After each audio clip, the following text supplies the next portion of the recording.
1, 2, hey, hey, hey, hey, hey! 1, 2. 1, 2, 1, 2, 1, 2, 1, 2.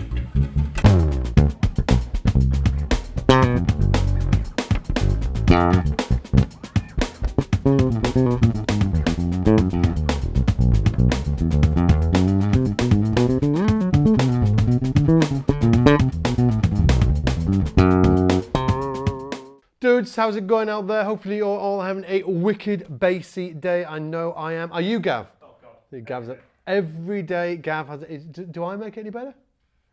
Yes. Okay, on to the lesson. So today, guys, we're going to be talking about 3 super common technique fails or common issues I see so many bass players suffering with. I've been teaching for almost 20 years now, and I've seen thousands of students with these same issues. And just to put it into perspective, your technique and how you play, how you move around the actual, the bass is like fundamental to everything. If you get that wrong, everything's going to be off. So your technique is the foundation of what you're doing on the bass, right? You need to get it right. And before we go any further, I've actually just opened my 26-week Technique Accelerator program as well, so you can work with me for 26 weeks. Could you put up with this face for like 6 months? I'm not sure. If you could, put up studying with me for over 6 months, click the link below after this lesson. But don't go anywhere yet. Let me just get these, let me show you the stuff before you go anywhere. And then if you dig it, go check out the program. It closes for enrollment in just under a week, I think.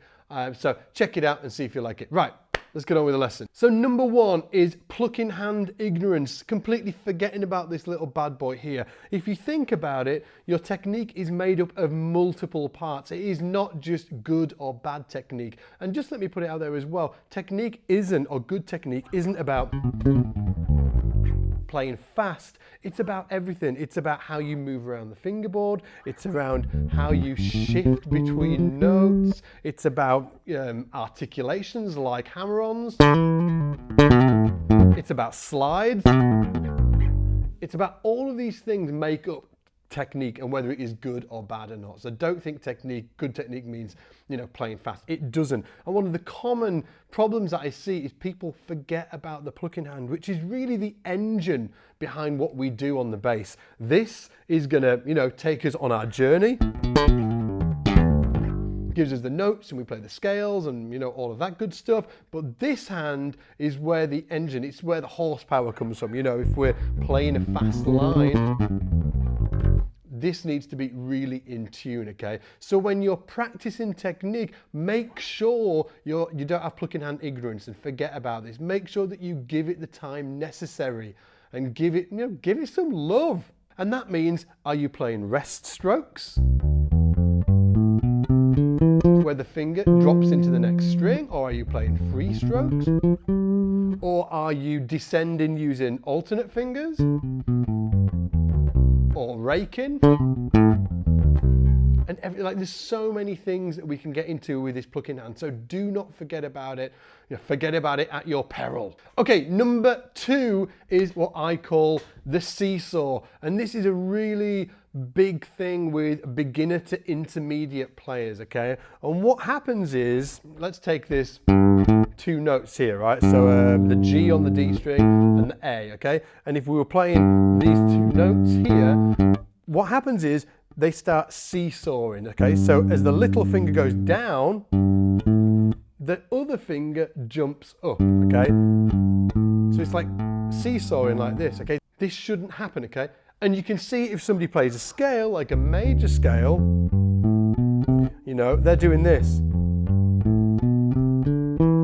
And all of the fingers are coming off. One goes down, another one pops up, all right? That should not happen, okay? So grab your bass, see if that's happening for you. Here's a cool little exercise. First of all, you can try a major scale and just make sure that every time you play a note, if you can keep on the finger you've already got on, okay? So I'm starting on a C major.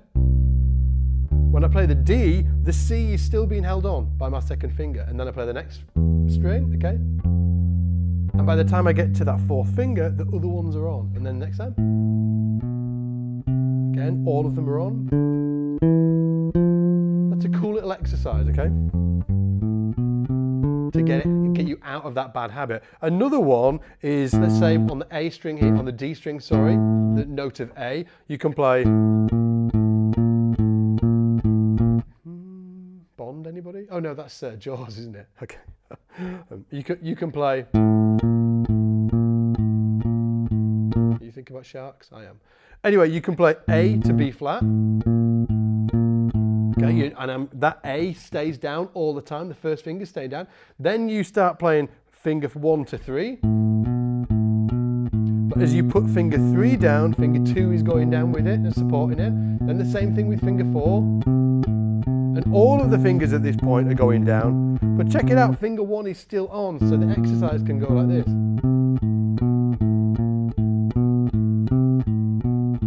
Again, these are just like little exercises that you can apply straight away that's just going to break that bad habit of the seesaw. Now, number 3 is a bit of a weird one because you might have been told that this is the system to use, and it is the 1 finger per fret system, which is a fantastic system, right? Let's say, you're playing a major scale. Great. Okay, you assign 1 finger per fret, okay? This finger here is taken for that fret.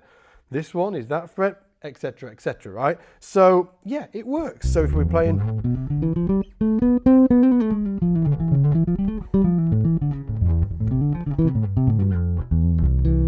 Okay, it works, right? But what happens is that, and again, this is like this beginner to intermediate stage of bass playing, is people hear about the 1 finger per fret system and then start applying it to everything.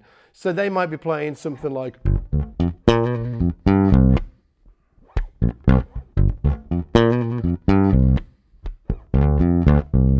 Okay, and they're playing it with like finger 1 and finger 3. This is so weird, it shouldn't happen, but because they've heard of this 1 finger per fret system, they're thinking, yeah, I'll put my first finger here and my third finger here, and then this finger here is just going to float around and do nothing, okay? So when you can, it is super cool to use your index and your 4th finger. So if I'm playing anything, and tons of most pro players will do this, okay?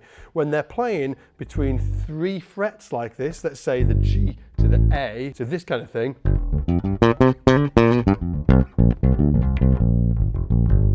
Okay, it's all going to be finger 1 and finger 4, all of it.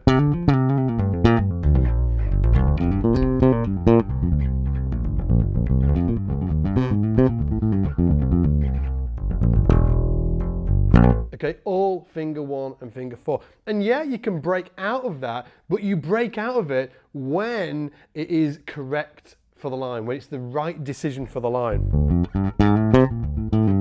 Okay, so there is a great example.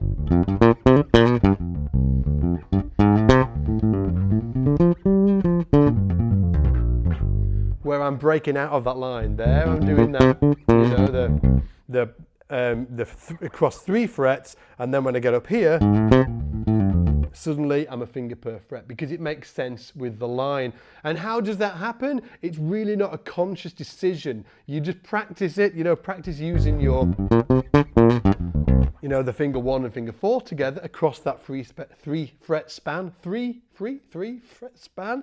You concentrate on using that, and then you also practice the 1 finger per fret system as well, and then your body works it out when you just put a really decent amount of practice into the 3 fret system and then into the 4 fret system, and then your body just works out the rest, okay? You don't have to stress about every little detail. Don't get stuck in the weeds. I've worked with so many students that start getting really, really super obsessed about the weirdest little things, and it makes sense for them, but what happens is it's just derailing them and stopping them progress, okay? So just practice that 3 fret thing, practice the 4 fret thing, 4 fret thing, and the rest will be golden. So there you have it, guys. There's 3 of the most common issues that bass players suffer with their technique that, you need to get really nailed down and make sure that you're not suffering from these mistakes.